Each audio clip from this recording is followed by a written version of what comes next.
বলছি আমরা দেখলাম যে সবথেকে কেন্দ্রের যে নতুন বাজেটগুলো ভোটের সাথে অর্থবছর সেখানে দেখলাম ১২ লক্ষ টাকা পর্যন্ত আয়ে ছাড় দিয়েছে। সেই বাজেটের কথা তো করলো তৃণমূল সরকার সহ বাকি বিরোধী দল, বলছে কেন্দ্রের বাজেট হালকা, কোনো মধ্যবিত্তর কোনো কিছু নেই। কি বলবো? ওরা বোধহয় বাজেটটা পড়েননি। ওরা বাজেট দেওয়ার পেশ হওয়ার আগে ওরা ঠিক করে ফেলেছেন যে এইটাই বলতে হয়। তো বাজেট যদি পড়তেন তাহলে দেখতেন অত্যন্ত সুন্দর বাজেট। এই মুহূর্তে আমাদের অর্থ ব্যবস্থার যা যা প্রয়োজন, অনেক কিছু প্রয়োজন যেগুলো আপাত বিরোধী, সবগুলোর মধ্যে সূক্ষ্ম সামঞ্জস্য রেখে সুন্দর করে বাজেট হয়েছে। বিজনেস সামিট করলেন মুখ্যমন্ত্রী মমতা বন্দ্যোপাধ্যায়, সেখানে মুকেশ আম্বানি সহ বড় বড় শিল্পপতিরা সেখানে আসলেন এবং লক্ষ লক্ষ টাকা বিনিয়োগের কথা বললেন। আদৌতে এই বিনিয়োগ আমরা দেখেছি বিভিন্ন সময়, আপনারাও বলেছেন যে বিনিয়োগ হচ্ছে, কিন্তু অ্যাকচুয়ালি গ্রাউন্ড লেভেলে সেটা কোনো দেখা যাচ্ছে না। বিনিয়োগ হচ্ছে না, ওগুলো তো সব প্রস্তাব, ওগুলো তো সব এমওইউ, মেমোরান্ডাম অফ আন্ডারস্ট্যান্ডিং। এইটা করাই হচ্ছে ঘোষণার সরকার বলি।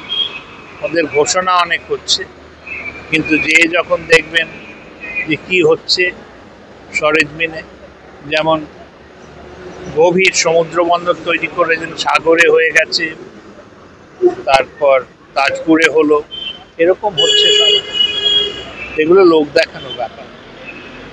এত কোটি কোটি টাকা খরচ করে বিজনেস সামিট করে আদতে যদি আমাদের রাজ্যে যদি লক্ষ্মীর ভান্ডারের ভান্ডার যদি না হয়, অর্থ ভান্ডার যদি অর্থের পরিকল্পনা না থাকে, তাহলে তো সাধারণ মানুষের জন্য সেটা দুশ্চিন্তা। নিশ্চয়ই, কারণ দেখবেন অনেক প্রদেশেই এখন যেটা গন্ডগোল হচ্ছে, যে সমস্ত আশ্বাস দিচ্ছেন পয়সা না থাকলে তো করা যাবে না, পয়সার ঘাটতি হচ্ছে।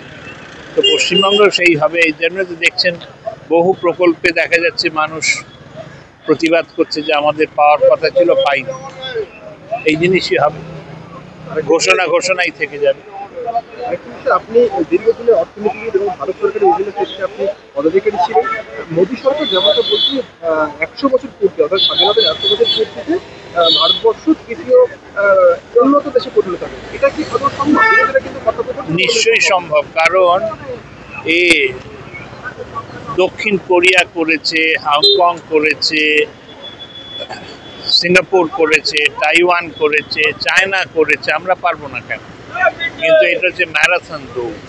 এটা এক বছর করলে তো হবে না, বছরের পর বছর ৮% হারে বাড়তে হবে, বাড়লেই হয়ে যাবে। হিসেব করে দেখুন, তাহলে মাথা পিছু আয় কি হয়, তাতেই তো আমরা উন্নত দেশ হয়ে যাব।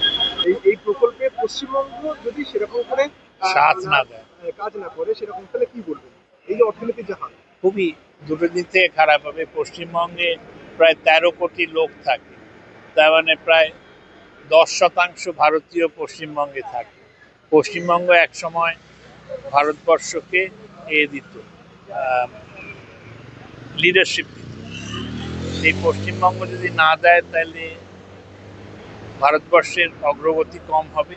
আর তাছাড়া আমরা যারা এই প্রদেশে থাকি তাদের অধিবাসিত্ব তো খারাপ হবে, ওই পরিযায়ী হয়ে যাব সবাই।